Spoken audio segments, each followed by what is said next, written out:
Señoras y señores, bienvenidos a Corrillos, el programa que analiza los temas de actualidad. Soy Juvenal Bolívar y me complace acompañarlos en sus hogares. El de Colombia y contra las FARC fue el conflicto interno más antiguo del hemisferio occidental y en sus más de 50 años de duración no hay ningún colombiano cuya vida no haya sido afectada. Las cifras lo dicen todo. Más de 260.000 muertos, decenas de miles de desaparecidos, casi 7 millones de desplazados, violaciones, secuestros e incontables tragedias personales. El acuerdo de paz con las FARC suscrito entre esa guerrilla con el entonces presidente Juan Manuel Santos fue el resultado de varios intentos en la historia contemporánea. En 1984 hubo un primer intento en el que parte de las FARC se sumaron a un partido político, la Unión Patriótica, cuyos miembros fueron blanco de escuadrones de extrema derecha y miles fueron asesinados. Desde entonces, esa guerrilla tuvo una profunda desconfianza de dejar las armas. Hubo un nuevo intento entre 1991 y 1992 y otro entre 1998 y 2002 por diversos motivos fracasaron. Desde los gobiernos del presidente Álvaro Uribe se lanzó una profunda ofensiva contra las FARC que incluyó bombardeos a campamentos rebeldes y se extendió durante el gobierno de su sucesor Juan Manuel Santos. Esos ataques diezmaron las fuerzas guerrilleras y mataron a varios de sus máximos líderes, entre los cuales no estaba Marulanda, Tiro Fijo, quien murió de viejo. En noviembre de 2012 se iniciaron los diálogos de La Habana en Cuba, entre los líderes guerrilleros y el gobierno Santos. Después de 4 años de conversaciones, el proceso se concretó mediante la redacción conjunta de un acuerdo final el 24 de agosto de 2016. La base del acuerdo se fundamentaba en 2 aspectos. Primero, las partes aceptaron la imposibilidad de lograr una victoria militar y la segunda, se hizo evidente que en la medida que se continuara luchando, se afectaría cada vez más a la población civil. En nombre de las FAREP, ofrezco sinceramente perdón a todas las víctimas del conflicto por todo el dolor que hayamos podido causar en esta guerra. Uno de los protagonistas de esa página de la historia colombiana es Rodrigo Londoño Echeverry, Timochenko, que en su momento era el máximo comandante de la guerrilla de las FARC y hoy es el presidente de la Fuerza Alternativa Revolucionaria del Común o Partido FARC, colectividad que nació con el Acuerdo de Paz. Con él vamos a hablar en Corrillos, no solo de su presencia en Santander, sino también de los detalles previos al proceso de La Habana, de la polarización que se vive alrededor del mismo y de lo que se viene para él y para su partido en materia política. Señor Rodrigo Londoño Timochenko, en la guerra y Timo ahora en la paz, le agradecemos por aceptar esta entrevista con Corrillos. Inicialmente, ¿cuál es el motivo de su presencia en Santander? Bueno, muchas gracias, Juvenal, y al canal Corrillos por la invitación y por esta oportunidad.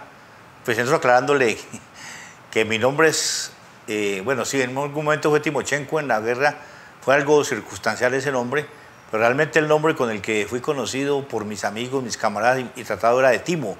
Y ya después, cuando entré a ser parte del secretariado de la dirección de las FARC, el seudónimo que adopté fue Timo León Jiménez.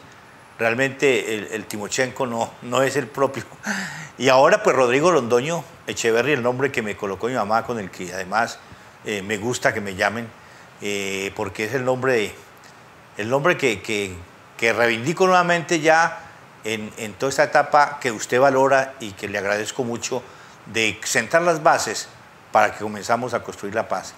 Estoy aquí porque teníamos una serie de reuniones planificadas de la dirección y aprovechando esa coincidencia para acompañar a los compañeros nuestros, valga la redundancia, en su asamblea local, la cual están realizando, y también para hablar del tema que está en el día de la peregrinación que estamos comenzando a desarrollar a lo largo y ancho del país.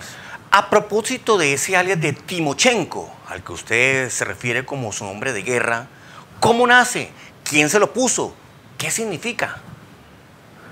Ah, bueno, listo. No, yo no sabía que íbamos a hablar de esos temas, pero no hay problema, sí. Yo lo he contado en otros medios y aprovecho para contárselo aquí a los santanderianos. Cuando yo ingresé en las FARC en 1976, la FARC era pequeña. Y en esa zona en que yo llego, que es la zona del Pato, entonces había la norma de que los nombres no se podían repetir. Yo doy mis nombres porque pues había que cambiar de nombre para conservar, para proteger la familia fundamentalmente. Había que adquirir un seudónimo, pero todos los nombres que yo daba para mi seudónimo estaban repetidos. Entonces llega un momento en que ya no encuentro y me apoyo en un camarada que había estado en un curso político en la Unión Soviética y le digo qué nombre me pongo. Y me dice, yo tuve un profesor de ciencia política que llamaba Timofey Timochenko. Yo le dije, pues yo no creo que ese nombre esté repetido, voy a asumirlo. Y entonces, pues fundamentalmente el más sonoro es Timochenko, pero usted sabe que siempre los seres humanos tratamos de acortar, de ganar tiempo. Entonces no se decía Timochenko, sino Timo, y ese es el nombre con que me trataban todos mis camaradas de Timo. Y ya, pues, repito, no fue en homenaje a nadie ahí. Un hombre que yo respeté mucho, el general Álvaro Valencia Tobar, que tenía sus columnas en Clexidra en el tiempo, las leíamos y él hizo una columna demostrando de dónde yo había sacado yo ese nombre. Desafortunadamente nunca pude hablar con él antes de que muriera para hacerle caer en cuenta de que no, aquí no había ninguna reivindicación de un personaje histórico de la revolución rusa, de la revolución soviética. No, fue esa circunstancia, coincidencias de la vida. Y después entonces el de Timoleón Jiménez ya para aparecer públicamente como miembro de la dirección de las FARC. Háblenos un poco de usted. Cuando llegó a las filas de la guerrilla, ¿tenía algún tipo de estudio, primaria, bachillerato, o se preparó allá en las FARC? A ver, yo me voy de 17 años, estaba realizando lo que en esa época llamamos el segundo bachillerato, que creo que es como el no recuerdo qué grado es el que es ahora, que se compagine. Estaba en segundo bachillerato, así me voy. Y no, en las FARC pues se estudia mucho. Una de las primeras tareas que uno tiene es el estudio permanente. Uno estaba siempre organizado como células y en las células le ponía tareas a todos y cada uno, tareas para estudiar, para en función de prepararse culturalmente, pero también para entender, porque en las FARC se empuñaba un arma para defender un proyecto político. Entonces, para hacerlo a conciencia, había que entender ese proyecto político y en función de eso se estudiaba mucho el tema de la historia de Colombia, la historia de la violencia, la historia de la tenencia de la tierra, todos los fenómenos que alrededor de ahí, y el tema del político y también pues lo cultural. En algún momento sí estudié enfermería, fui enfermero un tiempo y después pues estudiando comunicaciones, fui camarógrafo, tuve un curso de intenso como de 8 días para aprender a manejar cámara cuando el proceso de Belisario Betancur. Señor Londoño, en la intensidad de la guerra, en esos tiempos de confrontación bélica, seguramente su vida estuvo en riesgo. Pero, ¿recuerda alguna ocasión en la que usted dijera, Dios mío, hasta aquí llegué? Son cosas que uno en estas no quisiera recordarlas, pero sí, claro, yo creo que todos en las FARC en algún momento lo vivimos y además fue por aquí cerca, allí por el lado de Turbay, entre Turbay y pues, se me olvida otro pueblito que hay ahí cerca, ya se me olvida el nombre. En esa zona en medio de un operativo militar andábamos con uno que fue conocido también por aquí, Danilo García, andábamos con él y nos resultábamos en medio de un operativo militar y un momento en que dijimos, hasta aquí llegamos. Pero bueno, manejamos con cabeza fría el momento, no pasó nada y nos logramos salir sin problema. En la guerrilla, con su cuadrilla, estuvo rondando Santander. ¿Qué tan importante era Santander para la lucha armada y para los propósitos de ustedes? Yo, como todas las regiones del país, ¿no? Jugaban un papel en el despliegue que nosotros hacíamos desde el punto de vista territorial y pues desde el punto de vista político también. Yo fui enviado por la 8ª conferencia que se dio en 1993 a la zona de Magdalena Medio. Me ubiqué por los lados de Barranca Bermeja, Yondó, para asumir lo que en esa época constituimos, que llamaba el bloque del Magdalena Medio. Yo venía como asesor de ese bloque, el comandante fue Pastor Alape y yo jugué el papel ahí de coordinador, de asesor, y desde eso pues me moví un tiempo por aquí, 93, 94, 95, en el 97 salí rumbo al Yarí a una reunión de la Dirección Nacional y regresé ya fue a la zona del Catatumbo. Uno ni se alcanza a imaginar esa intensidad de la guerra que ustedes vivieron, además en un conflicto que parecía interminable. ¿En alguna ocasión pensó, no joda, ya me cansé de todo esto, o mejor hubiera estudiado y ser un profesional? ¿O por el contrario, su ideología revolucionaria se afianzaba? A ver, yo creo que esto tiene una base del momento en que yo ingresé. Yo pedí el ingreso. Por casualidad supe por ahí a quién se le podía decir de que quería unir para las FARC. Me mandaron un guerrillero, supongo yo que era guerrillero por la charla que me dio, para convencerme que no me fuera, que era muy duro. Yo militaba en la Juventud Comunista y lo que menos quería la Juventud Comunista en ese momento era que yo me fuera, porque me estaban proyectando como dirigente estudiantil en el Instituto de Quimbaya, donde estaba estudiando en el Quindío. Entonces, cuando a mí me dan esa charla, me dicen esto es complejo, tal, yo siempre lo recordé, a mí nadie me obligó, me fui convencido y por eso nunca dudé de lo que estaba haciendo. No quiere decir que no tuviera uno a veces inquietudes, preguntas, pero no, todo el tiempo, hasta el último momento, yo consideré que que no me equivoqué de camino, que podemos hablar ahora del punto de vista histórico, que logramos el proceso de paz y que, pues por coincidencia de la vida, me tocó encabezar, ser el firmante a nombre de las FARC de los acuerdos que logramos con el Estado colombiano en La Habana. Pero, a ver, siempre tuve un sueño, de muy joven un sueño de luchar por un mundo mejor. Hace poco estuve escuchando la despedida de Pepe Mujica, que se despide de la actividad política y decía, la política es la lucha por la felicidad del ser humano.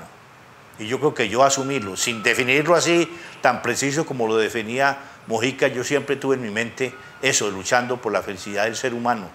Pues con las armas en la mano, un proyecto político que, vuelvo y repito, ahora a la luz de la retrospectiva que uno puede hacer, puede cuestionar muchas cosas, pero siempre fue lo que tuvimos en el imaginario y con ese imaginario y con ese sueño firmamos el acuerdo con el Estado colombiano y con ese sueño seguimos defendiendo ese acuerdo.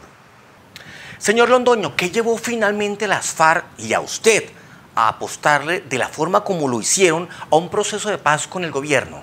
A ver, hombre, hay que partir de que la naturaleza misma de las FARC, en el surgimiento mismo de las FARC, estaba el planteamiento del diálogo, de la solución dialogada, de la solución negociada, de la solución concertada. Antes de que se iniciara el bombardeo a Marquetalia, se planteó por parte de las FARC, es que este proceso, uno lo parte en 1964, el ataque a Marquetalia, pero realmente comenzó en 1962, cuando el intento de bombardeo fue frenado, pero sí fue ejecutado el asesinato de uno de los líderes innatos en Marquetalia, que era Jacobo Prías Alape, llamado Charro Negro.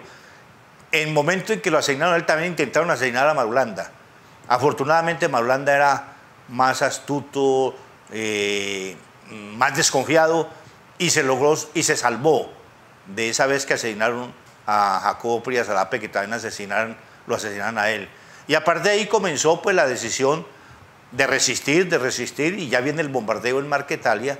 Vuelvo y repito, se escribieron a todos los sectores, a las instituciones, de que por favor vinieran y dialogaran, que allí lo que se estaban pidiendo eran reivindicaciones mínimas, pero no fue posible. Y a partir de ahí, en distintos momentos, cada que había posibilidades, se planteaba el diálogo, se planteaba la solución negociada, la solución pacífica. Incluso hay unas cartas que poco los colombianos la conocemos, de intercambios entre Manuel Marulanda y el general Matallana en el año 71, 72, buscando caminos, buscando salidas para que no se continuara el enfrentamiento. Pero después viene el proceso de paz con Belisario Betancur, que desafortunadamente se frustró por una serie de circunstancias, fruto de que había un sector militarista que no quería que no quería que se consolidara la paz en Colombia. Y a eso pues se suma hechos digamos, casualidades de ese momento, como fue la toma del Palacio de Justicia y el del AVE del Páramo, de aquella historia trágica que conocimos todos los colombianos. Todos los elementos pues envalentonan la ultraderecha y hacen fracasar a los militaristas, los envalentonan y hacen fracasar ese proceso. Y después seguimos con Virgilio Barco, no se avanzó mayor cosa, con César Gaviria se trabajó hasta que él decidió bombardear Casa Verde, pero a pesar de bombardear Casa Verde, seguimos insistiendo con Gaviria. Recuerden los diálogos de Caracas y de Tlaxcala, tampoco fue posible. Y después viene el Caguán. ¿Por qué nunca fue posible después de, digamos, del proceso de Belisario de Betancur? Porque siempre, aparte de la clase dirigente, planteó rendición y entrega. Y eso sí no estábamos nosotros dispuestos a hacerlo, rendirnos y entregarnos a cambio de nada. Aquí, ¿qué es la diferencia con Santos? Que Santos abrió una compuertica para que a cambio de la dejación de armas participáramos en política. Porque no tenía sentido una negociación a cambio de nada. Cuando teníamos un proyecto político, nosotros no éramos unos bandidos enriqueciéndonos y consiguiendo plata para gozarla, digamos, entre comillas, como digamos los grandes mafiosos, los grandes bandidos. Nosotros los recursos que conseguíamos de manera ilegal, claro está, era para el proyecto político, no para el enriquecimiento personal. Entonces, más allá, sería no tendría sentido una negociación a cambio de nada. Se necesitaba a cambio de la apertura, de la posibilidad de participar políticamente, que fue lo que logramos con los acuerdos de La Habana. Pues no solamente la participación para nosotros, sino la participación para los distintos sectores colombianos que quieren un cambio, que están inconformes con la manera como la clase dirigente ha gobernado a Colombia a lo largo de su historia. Muchos han hablado sobre aquel episodio de la silla vacía, allá en el Caguán, donde Tiro Fijo dejó plantado al presidente Andrés Pastrana en el inicio de un proceso de paz, especialmente porque Pastrana ganó la presidencia gracias a unas fotos meses antes con Marulanda, y con ella se especuló que ahora sí llegaría la paz. Cuéntenos la historia real, ¿por qué plantó Tiro Fijo a Pastrana? ¿Con el proceso o con la silla vacía? Ambos. Primera vez que me pregunta lo de la silla vacía. Eso es, bueno, Marulanda estaba liderando ese proceso de conversaciones con Pastrana y planifican ese evento, un evento pues de una relevancia supremamente grande. Y a ver, a nosotros, en el caso mío, yo andaba atravesando por aquí en la cordillera, por los lados de Pamplona, por esos filos andaba yo cuando nos hicieron la consulta de que habían descubierto que se iba a hacer un atentado contra Marulanda en medio de la ceremonia. E incluso se habló de unos francotiradores que iban a ubicar. Entonces nos preguntan por radio, en un mensaje, si estamos de acuerdo que Marulanda fuera o no fuera. Y había que responder sí o no. Es decir, póngase usted, para uno es una responsabilidad muy grande porque es la vida del jefe. Uno podía decir, no, pero políticamente esto si no va, nos va a traer repercusiones negativas, pero ¿y si lo matan? Pues después nos encontramos y todos ya hablando, en ese momento uno no sabía, yo respondí que no estaba de acuerdo. Y después supe que todos los demás que le hicieron la misma consulta dijeron que no. Claro, la decisión la tomaba él como jefe. Uno ya puede tener un análisis distinto mirando las cosas ya desde estas alturas, pero creo que no es el tema ahora de la entrevista. ¿Y qué pasó con el proceso? Igualito que pasó, como lo que decía antes, buscando la rendición. Y Pastrana así nos aprobó una agenda, mejor dicho, eran los cambios estructurales del Estado colombiano para acabar la desigualdad, la injusticia y todo lo demás que aqueja a las grandes mayorías de colombianos. Pero la realidad, él tenía otra intención. Él tenía la intención, asesorado por los gringos, orientado por los gringos, de iniciar una reingeniería en las Fuerzas Armadas, para lo cual necesitaba tiempo.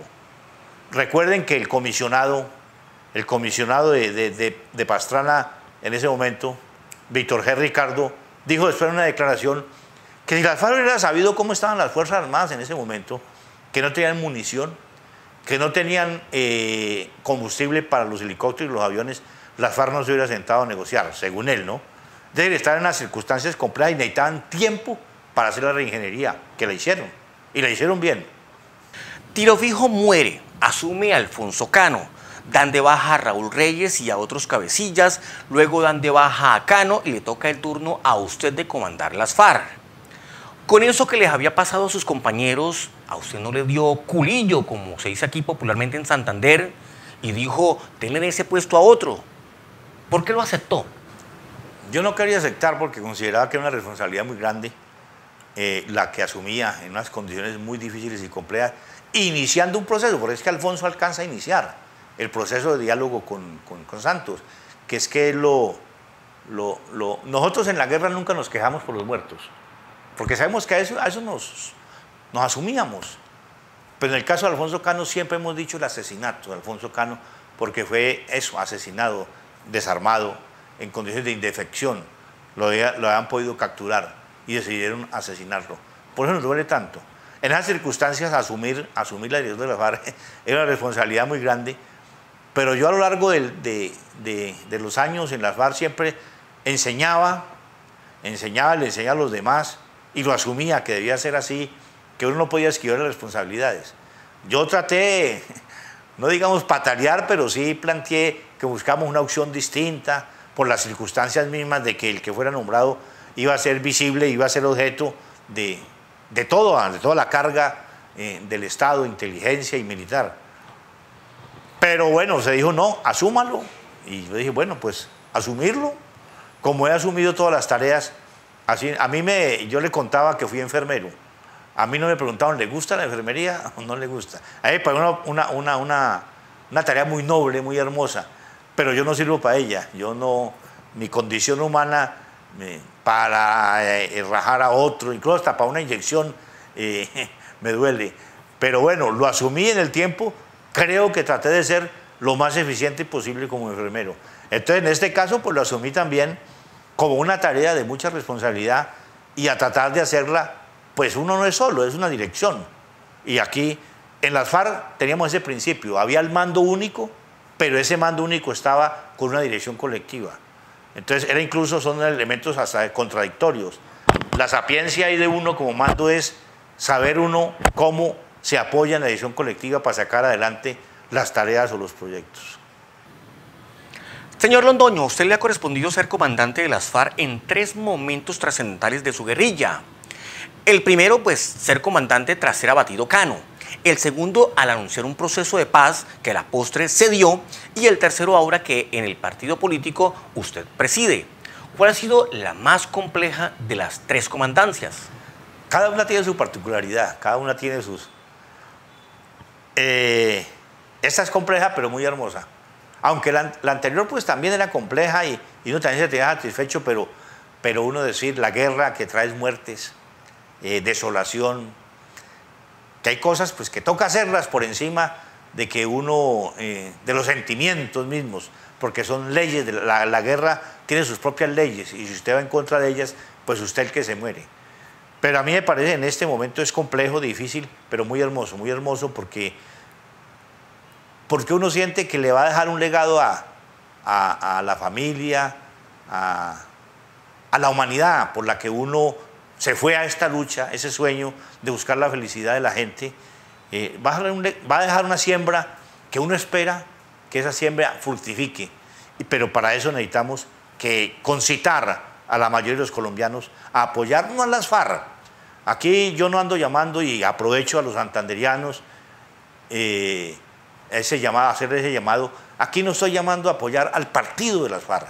Claro, si tenemos gente que quiera militar, bienvenidos sean, pero más allá es el llamado a que defendamos el proceso. Nosotros hemos hecho esta siembra en función de todos, no para nosotros, no para beneficio nuestro.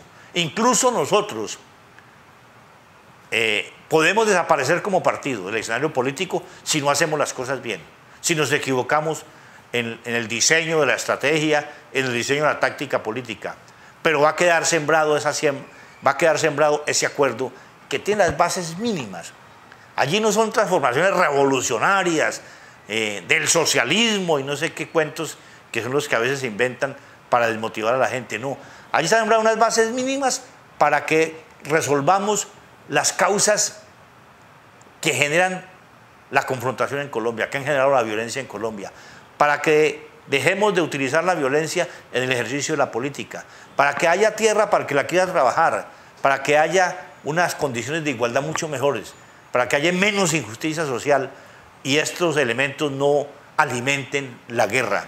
Entonces uno se siente satisfecho y cree que es un legado que especialmente a los jóvenes, yo me he encontrado aquí, hay una serie de jóvenes del partido que uno los ve con mucho entusiasmo peleando por esto, por hacer realidad lo acordado en La Habana. Sí, así es. Señor Rodrigo Londoño Echeverry, presidente del partido FARC, ya seguimos charlando con usted en Corrillos. Ustedes pueden interactuar con nosotros a través de nuestras redes sociales, Facebook, Twitter, Instagram, WhatsApp, YouTube y en corrillos.com.co. 63 columnistas de opinión y un excelente equipo periodístico lo informan del acontecer regional. Mensajes y ya volvemos a Corrillos.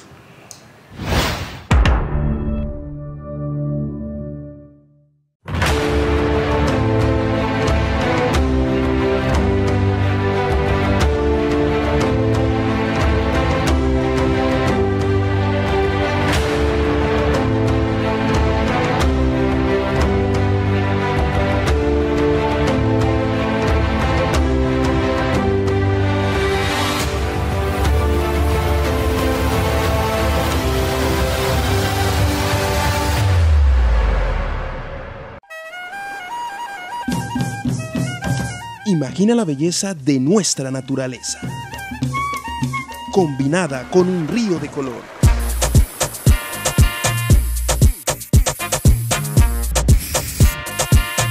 En estas paredes se retratará nuestra gente, nuestra riqueza de fauna y flora, para que los atractivos turísticos tengan un sello, la alegría de los barranqueños. Nuestra gente será quien escoja las imágenes que artistas de nuestra tierra plasmarán en estos lienzos urbanos. Únete a este río de color y conviértete en embajador del distrito que lo tiene todo, Barranca Bermeja.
Si vas a salir, sigue estas recomendaciones. Hacer uso del tapabocas. Debe cubrir boca y nariz y se debe cambiar diariamente. Si usas carro, limpia las manijas de las puertas y el timón con alcohol o pañitos desinfectantes. Si tienes una moto o una bicicleta, desinfecta el manubrio, así como el casco, guantes, gafas y rodilleras. Identifica un lugar donde puedas lavarte las manos. Abstente de saludar con beso, abrazo o dar la mano. Cuando vuelvas a casa, quítate y desinfecta los elementos que han sido manipulados en el exterior. Lávate las manos y, en lo posible, báñate antes de tener contacto con los miembros de tu familia. Evitar el coronavirus es responsabilidad de todos.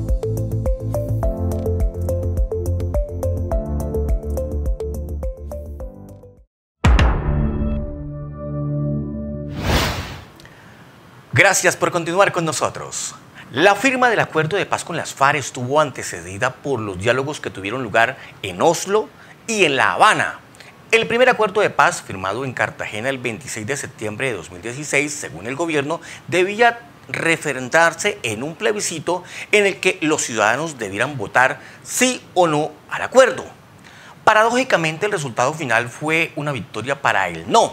El resultado del plebiscito obligó al gobierno renegociar el acuerdo tomando en consideración las objeciones de los opositores del mismo, a la vez que creó incertidumbre sobre la aplicación legal de los acuerdos. Tras un periodo de negociación con los promotores del no, el gobierno y las FARC acordaron un nuevo texto para el acuerdo, el cual se firmó el 24 de noviembre en Bogotá. Fue ratificado en el Senado y también en la Cámara de Representantes el 29 y 30 de noviembre de 2016. El próximo mes se cumplirán 4 años de la labor que le permitió al entonces presidente Juan Manuel Santos recibir el Premio Nobel de la Paz. El sol de la paz brilla por fin en el cielo de Colombia y que su luz ilumine al mundo entero. Muchas gracias.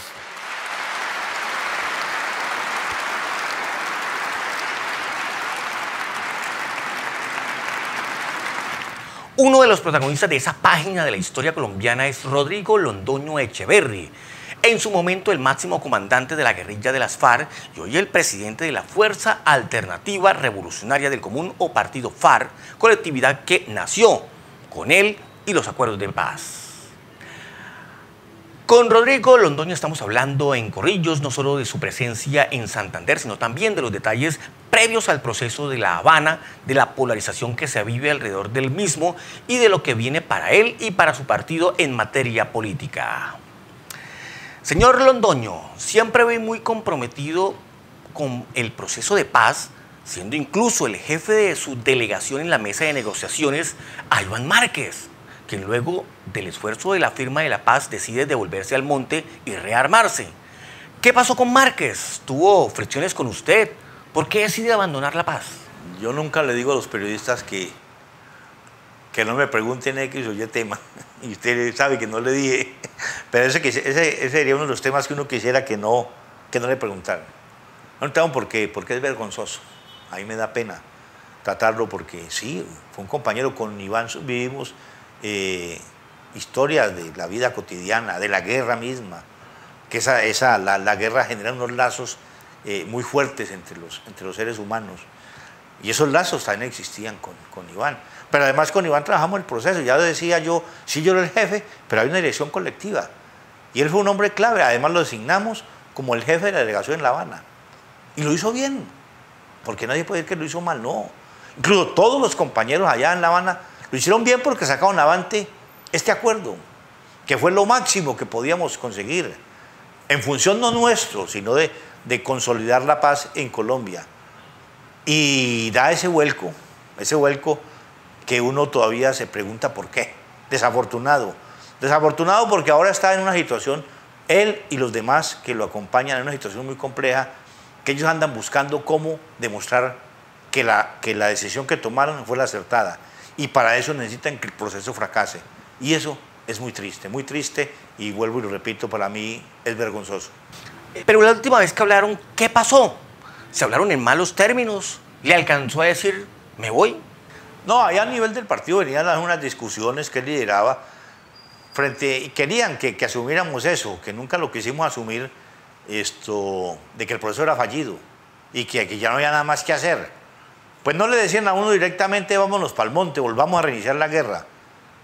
Pero más o menos se insinuaban en las discusiones, porque si usted dice, este camino se nos cerró, entonces ¿cuál sigue? Pero nunca lo dijeron propiamente. Entonces sí estábamos en esos debates, y cualquier día él dijo, estábamos en plena reunión de la dirección, estaba el debate, en la tarde seguíamos el debate para sacar conclusiones, y él dijo, me voy a almorzar, y no volvió más. Cuando supimos es que se había ido pues para el espacio que todo el país sabe, para allá, para el Pato, donde estaba el paisa Oscar. Se esperaba con la presencia de las FARC en el Congreso que hubiera un protagonismo mayor por parte de ustedes como fuerza política. ¿Ustedes han analizado los resultados, al menos parciales, de sus congresistas? Es intenso, bastante duro. Primero, un escenario nada favorable, porque allí imperan las mayorías de los partidos tradicionales y de algunos sectores que no nos dieron la bienvenida. Pero ha sido una experiencia muy interesante porque pues uno partía que en el Congreso pues no se trabaja. Resulta que en el Congreso, si usted va en función de representar los intereses de lo que se quiere allí, los intereses de la gente, del común, toca trabajar y toca trabajar mucho. Yo realmente tengo una profunda admiración por los compañeros nuestros que están desarrollando su trabajo en el Congreso.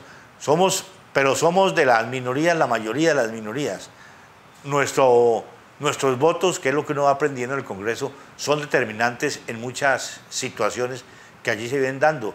Y venimos logrando concitar alrededor del proyecto que es la defensa de los acuerdos, que es lo que en buena medida motiva a la gente nuestra de su trabajo parlamentario, concitando muchos apoyos, y hemos logrado, por ejemplo, que no desbaraten la JET. Ese es uno de las tantas cosas que allí se han logrado y los grandes debates que se están dando en defensa del acuerdo, en la cual nos han acompañado y hemos logrado que nos acompañen mayorías para impedir que nos frustren este sueño. Un resultado anexo al acuerdo de paz es la entrega del premio Nobel a Juan Manuel Santos. ¿Sienten las FARC que merecían más mérito en ese reconocimiento o creen firmemente que Santos se merecía ese premio? No, yo creo que no. Nosotros no hacemos esto por un premio. Yo creo que se lo merecía. Santos se la jugó. Porque hizo lo que nunca quiso hacer la clase dirigente de ese país. Abrirnos el espacio político, abrir un espacio en la política de Colombia a este proyecto político, a cambio de que dejáramos las armas a un lado. Y eso no fue fácil para él. Yo sé que no, para él no fue fácil manejar eso. Además todavía lo usan en su contra. Pero creo que se lo merecía como ser humano, como persona, y además pues para alimentar sus vanidades. Pero está bien, yo lo felicité, lo he felicitado y nosotros no aspirábamos en ese sentido pues ningún premio. El mejor premio que yo recibo es cuando por las calles la gente me levanta el dedo, la gente me abraza, la gente me pide una foto y me dice: no desfallezcan, que nos merecemos la paz de Colombia. Hace 4 años no le sonó la flauta. Señor Londoño, ¿ha pensado en volver a aspirar a la presidencia? ¿Las FARC tendrán candidato presidencial en las próximas elecciones? No, de ninguna manera. Incluso esta vez sí me voy a oponer, si llegase alguno a proponerlo, porque yo nunca estuve de acuerdo. Eso fue una decisión que tomó la dirección, yo no quiero dar nombres, ahí fue la dirección en su conjunto. Yo me opuse a ella, pero la dirección, y como tal, pues la asumí. Pero nunca, porque desde la 10ª conferencia yo lo planteé y lo dije con claridad.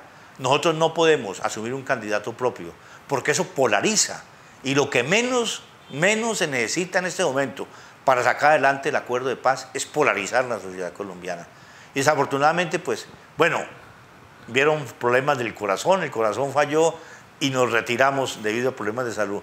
Pero otra no, aquí, incluso en este momento, en que desafortunadamente lograron llegar al poder, a la dirección del Estado, las fuerzas que se oponían al proceso de paz y que han venido polarizando todo esto, en este momento necesitamos una candidatura que no polarice, una candidatura que unifique, una candidatura de transición hacia la paz. Se hablaba de un supuesto disgusto de Piedad Córdoba con las FARC, que no la habían apoyado en su aspiración presidencial, el tema de la muerte de Álvaro Gómez, en fin. ¿Está brava Piedad con ustedes? No tengo noticias de que esté disgustada, no conozco eso, yo con ella le tengo un profundo aprecio.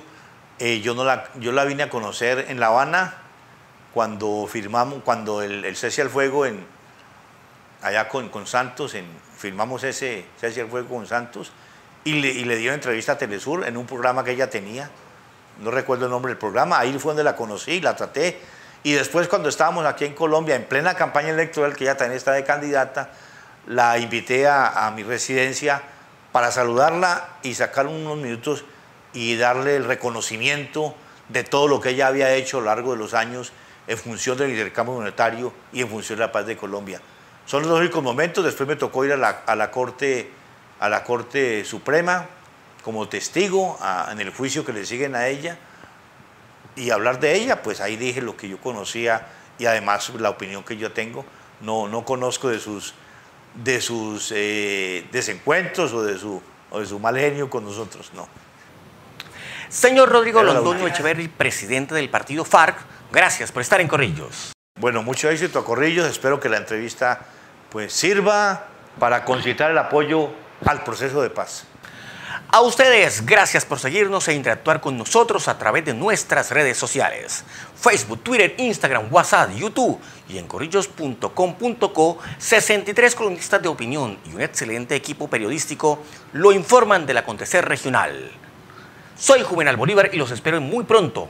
En la temporada Los Más Influyentes conoceremos uno a uno los personajes del 2020 de Corrillos.